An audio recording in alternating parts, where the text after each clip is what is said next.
3 giugno 2025, come state ragazzi? Oggi un piccolo aggiornamento, un piccolo vlog. Non solo voglio raccontarvi, finendo quasi questa serie del Giappone, perché sono al secondo mese su 3 e quindi mancano in realtà 2-3 video, forse meno, dipende, perché forse gli ultimi 10 giorni non li farò qui a Tokyo, ma li farò a Okinawa, se la stagione delle piogge non mi impedirà di andarci, e quindi magari quello lo terrò in un video singolo. E quindi non manca tantissimo, ancora 10-15 giorni qui, dopo aver fatto 2 mesi, ancora 10-15 giorni qui a Tokyo, e poi l'idea è quella di provare appunto a fare un viaggio, e siccome volevamo vedere Okinawa, proveremo a vederlo. Okinawa, per chi non lo sapesse, sono le isole quelle del sud. Il Giappone è molto lungo e quindi va praticamente dall'Hokkaido, che è quell'isola freddissima, fino al sud, che sono isole tropicali, e quindi volevamo provare ad andare a vedere quelle isole e vedere com'è, quindi vi aggiornerò. E dato che siamo verso la fine, e dato che i genitori di Claudia, vi ho lasciato lì che abbiamo passato le settimane a fare la guida con loro, sono andati via, un po' tutti i nostri amici, tutte le persone che conoscevamo un po' sono tornate, perché diciamo che maggio-giugno, è vero, è arrivata gente, ma il periodo più turistico è diciamo aprile, marzo-aprile qua in Giappone. Poi c'è un po' di pausa perché c'è la stagione appunto delle piogge, inizia a fare un po' di brutto tempo, fino a luglio in cui fa caldissimo, e diciamo che a settembre ripartono un po' ad arrivare le persone. E quindi diciamo che adesso c'è un po' meno gente, però il tempo è qualcosa di stranissimo, perché va da freddo a caldo, da tantissima pioggia a giorni di sole, e il meteo è inaffidabile. Quindi tu guardi il meteo, non è come da noi che magari c'è scritto nuvolo e può fare magari un po' meno nuvolo, un po' più nuvolo, ma comunque più o meno fa nuvolo. Qua c'è scritto temporale e può fare il sole, c'è scritto sole e può fare temporale. Quindi è anche difficile prevedere cosa fare, tant'è che questa settimana in realtà ne abbiamo approfittato per riposare un po' anche noi, riprendere un po' di cose, metterci un po' a posto coi piani. Siamo stati a casa la maggior parte del tempo, quindi non c'è moltissimo da raccontarvi in termini di viaggio in Giappone. È un po' più un vlog per raccontarvi anche come andate, anche un po' per una chiacchierata. Volevo sapere anche voi ragazzi se avete qualche suggerimento. Ho ricevuto in questi giorni, il lunedì mi metto qua a fare la mia routine e rispondere a commenti e messaggi, e ho ricevuto dei bellissimi messaggi anche da parte di alcuni di voi, e mi fa veramente tantissimo piacere, anche perché ultimamente diciamo che ho qualche dubbio, anche un po' il mio sadhana, la meditazione che sto facendo, sta cambiando un po' di cose anche dentro di me, oltre a questi viaggi che sto facendo, e quindi sto un po' cercando una mia dimensione, sto un po' cercando di costruirmi a livello un po' più conscio, di dire ok, non c'è una vera cosa che mi piace fare, ci sono un po' di cose che mi piace fare, quindi faccio le cose che alla fine bisogna fare. Questo è stato sempre un po' il mio ragionamento, e adesso vorrei un po' tornare a trattare degli argomenti che invece mi stanno anche a cuore, argomenti che magari vedo che hanno aiutato le persone in passato, e fare delle cose un po' più con dei progetti. Ecco, quindi volevo parlarvi anche di questa cosa, perché vanno bene i vlog, va bene raccontare, ma vedo che ad esempio, vi faccio un esempio, a me i profumi piacciono tantissimo, ne ho parlato tanto anche sul mio canale, ho aperto anche adesso un canale secondario in cui parlo praticamente solo di beauty in inglese, separato. Marco del futuro, stavo editando il video e mi sono accorto che non ho finito il discorso. La cosa è, i profumi mi piacciono tantissimo, però dopo anni che ne parli inizi a sentire tanti profumi, inizi a non notare più novità, e adesso ci sono tantissimi creator che parlano di profumi sempre di più, con delle sorte di fazioni, non fazioni, ci sono tutte cose un po' particolari, quindi non so quanto ho voglia ancora di parlare così tanto di profumi. Magari ogni tanto su quel canale che vi ho detto ne parlerò, ma è difficile che io voglia continuare a fare l'ennesima top 10, anche perché io me la invento tanto per fare dei numeri, oppure dico una bugia, perché sennò cioè, i 10 profumi migliori alla fine sono sempre quelli, per le varie stagioni sono sempre quelli, le varie cose sono sempre quelli, e poi ormai il giorno d'oggi, dopo un po' anche uno l'ha notato, il profumo è molto soggettivo, quindi va bene anche la recensione, ma dopo un po' uno se lo sceglie per sé. Quindi sì, all'inizio era carino, parlavamo praticamente in 3 di questa cosa, adesso è un po' più complesso, ma comunque rimangono una mia grande passione, una cosa artistica pazzesca, e magari in futuro comunque farò un mio brand, farò dei miei profumi, qualcosa comunque rimarrà, ma per quanto riguarda il canale non so se sarà l'argomento principale, ecco.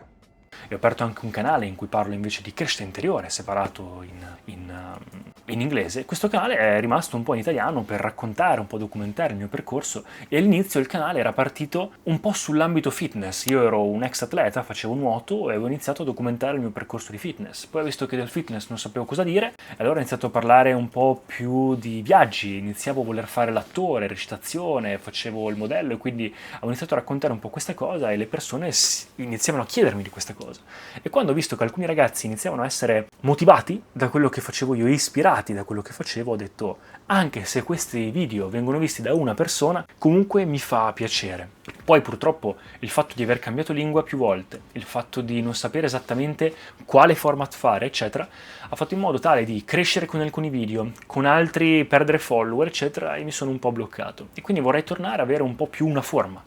E quindi stavo pensando a trovare un po' un mio format, un mio progetto, magari fare meno video ma farli fatti meglio, stessa cosa su Instagram, su TikTok, e invece di puntare solo su quello che va o su quello che la gente mi chiede, provare un po' a documentare di nuovo questo mio percorso di longevità, questo mio percorso di crescita, sia interiore che anche una crescita esteriore. Quindi va bene mostrare i miei progetti, ma anche farvi vedere un po' più la mia crescita, cose che magari all'inizio ispiravano voi e magari posso farlo adesso anche in modo migliore, essendo cresciuto molto anch'io, ho tante cose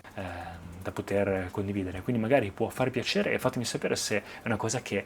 può piacere anche a voi. Ad esempio come i video che sono andati bene, quelli in cui ho fatto il protocollo di Brian Johnson, far vedere, magari anche iniziare a misurarmi, far vedere come miglioro nel tempo, provare a avere degli esperimenti, delle sfide anche che faccio con me stesso, con voi, utilizzare anche la tecnologia, i gadget che vi faccio sempre vedere, ma sfruttare anche quello che so, fare magari anche le meditazioni, che io ovviamente continuo col mio sadhana ogni giorno, quindi parlarvi non solo anche delle mie esperienze interiori, ma sfruttarlo anche perché ho visto che c'è poca gente che tratta la spiritualità in modo serio, soprattutto qui in Italia, quindi anche sfruttare anche questa conoscenza ayurvedica, metodi antichi, metodi yogi per fare e insegnare queste cose, un po' una documentazione progressiva di quello che faccio. Mi ricordo quando ero piccolo era un po' il mio sogno, no? Come quando vedi crescere Ash Ketchum nei Pokémon e vedi come va avanti nella sua vita e tu vedi il suo percorso, e il mio sogno era un po' diventare anch'io quel protagonista del mio anime, fare vedere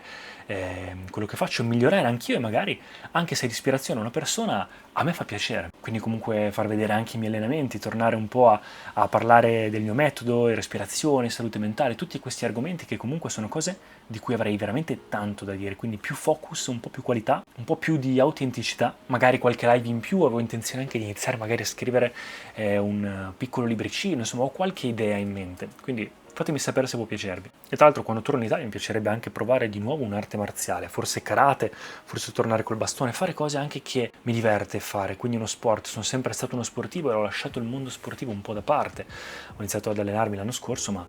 non è la stessa cosa. Quindi provare un po' a trovare la mia dimensione, e penso che dopo questo periodo, da quando ho iniziato il percorso spirituale, che mi ha un po', diciamo, distrutto, ma ha distrutto tutte quelle cose un po' superficiali, ha distrutto un po' quelle cose lasciate lì, campate in aria, e mi sono dovuto ricostruire pian piano, tuttora lo sto facendo, e anche grazie all'ultima volta che sono stato in India, stessa cosa, mi sto ricostruendo pian piano, sto ancora avendo tanti dubbi, tanti periodi giù, c'è il periodo giù dopo un piccolo risveglio che si ha ogni volta, ed è un po' un periodo che sto affrontando adesso, ma di conseguenza positiva ha che ti fa venire talmente tanti dubbi che inizi a essere più esistenziale, meno psicologico, a buttare giù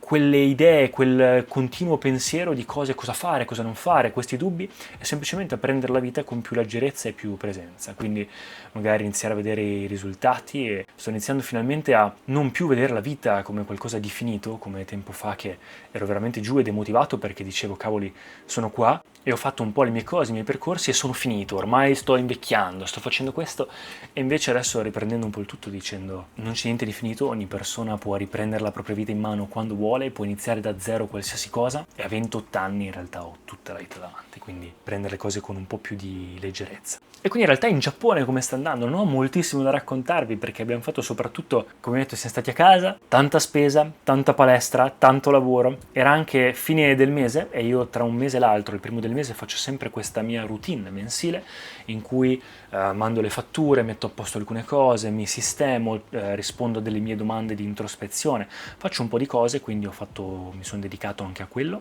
a preparare anche un itinerario per Okinawa se decidiamo di andare. Stiamo guardando tra l'altro mentre mangiamo un anime, si chiama JoJo, probabilmente lo conoscete, e diciamo che una delle gite che abbiamo fatto, forse l'unica tra 2 gite che abbiamo fatto, è essere andati sul Monte Takao. L'avevo visto da PewDiePie, io lo seguo da una vita,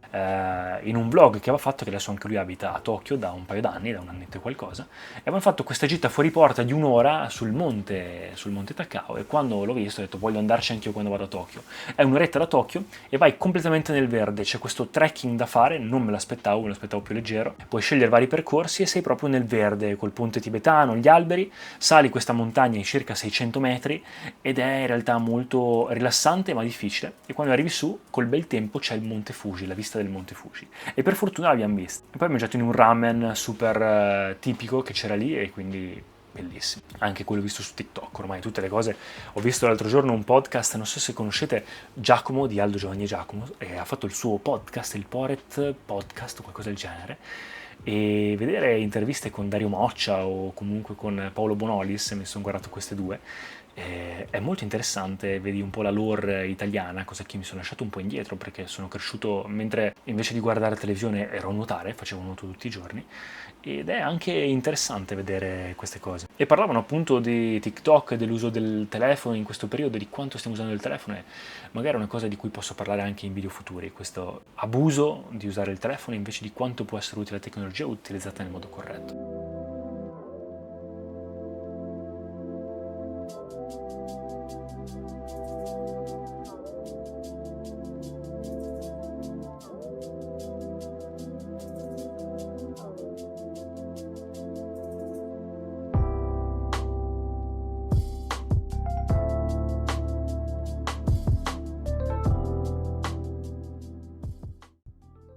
Il giorno successivo siamo andati invece a Ikebukuro, che è qua vicino, e abbiamo scoperto che Ikebukuro in realtà è una bella zona, è un po' simile ad Akihabara, quindi ci sono questi negozietti retro di videogiochi, abbiamo mangiato l'Ichiran, il ramen per cui bisogna sempre fare la coda, e ho scoperto da Yodobashi Camera, no, o Big Camera, questi massaggiatori, e ho detto cavoli, ma sono bellissimi, per esempio la Theragun, quelle cose lì, ho detto magari in futuro me lo prenderò, sto guardando di comprare un paio di cosine, adesso esce anche la Switch 2, ma non penso di prenderla perché non ho quasi mai tempo neanche di giocare con la 1, gioco ogni tanto a Pokémon TCG Pocket sul telefono, un paio di cose, ma niente di più. Ma se voglio leggere il libro e fare tutta la mia routine, eccetera, yoga e tutto, faccio un po' fatica, quindi penso di tenermi la Switch 1 per ora, e anche la lente, volevo cambiare la lente della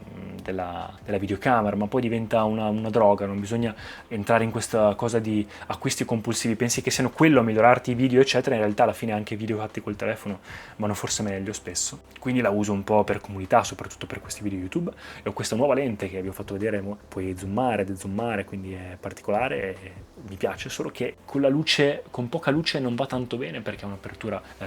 di 4 per chi conoscesse, quindi non è il massimo per poca luce, però vabbè, intanto me la tengo così. Il giorno dopo casa, palestra, anche perché piove, quindi stessa cosa. Il giorno dopo ancora ho fatto delle foto, lavoro anche per alcuni progetti con Claudia, siamo tornati a fare un giro a Ikebukuro, tornati a mangiare a Mutekiya, il ramen più buono secondo me di Tokyo, e poi la seconda su 3 gite che abbiamo fatto è stato un po' un flop perché ci sono questi Adachi Fireworks, questi fuochi d'artificio una volta all'anno in estate, di solito luglio, qui a Tokyo, e vanno a rappresentare un po' l'estate, sono 14.000 fuochi, una cosa del genere. Li hanno anticipati perché di solito d'estate fa troppo caldo e si rischiano temporali, li hanno anticipati adesso, quindi siamo andati a vederli lungo il fiume, tutto bellissimo, e alla fine per una pioggia leggerissima nel pomeriggio e un po' di vento li hanno annullati, quindi veramente a volte sono le cose dei giapponesi che non capisco, alcune cose sono super organizzate, altre quando devono prendere in mano una situazione, perché era già tutto lì, era tutto organizzato, tutto pronto, con capannoi e tutto di più, e alla fine non l'hanno fatto, e la gente non sapeva se lo facevano o meno, ma neanche gli addetti,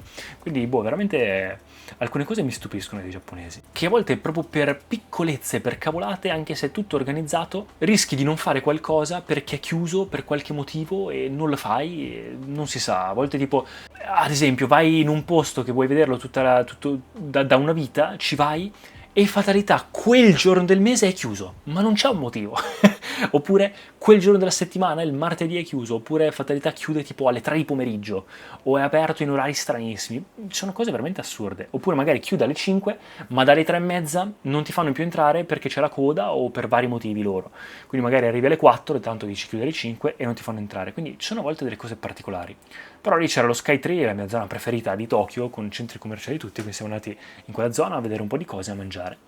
E diciamo che la gita più grossa che abbiamo fatto questa settimana è andare al Oi Racecourse Flea Market, che è il mercatino delle pulci che fanno ogni weekend a Tokyo, se c'è il sole. Ne fanno tanti, ma questo è il più bello perché ha 600 negozietti, vedi cose che costano da pochissimo a tanto, ma anche cose a 100 yen, che sono 60 centesimi, e vendono da videogiochi retro a cibo, a vestiti, scarpe, accessori, di tutto e di più. È in una zona bellissima, Toyosu, quindi mi ho fatto una passeggiata anche a Odaiba e Toyosu, che è la mia zona preferita di mare del porto di Tokyo, e dato che lì c'era uno dei musei più conosciuti di Tokyo, il Miraikan, sulle scienze del futuro, l'innovazione, l'ambiente, siamo andati a vederlo, molto carino. E basta, ieri invece, essendo lunedì, stati a casa, ho fatto un giro a Shinjuku per far valutare la mia lente, ma ci ho rinunciato, per fare un giro nei negozi retro, per mangiare il sushi, Kura Sushi, e poi basta, questa è stata la mia settimana. Ecco qui ragazzi, è stato un vlog, diciamo, un po' randomico,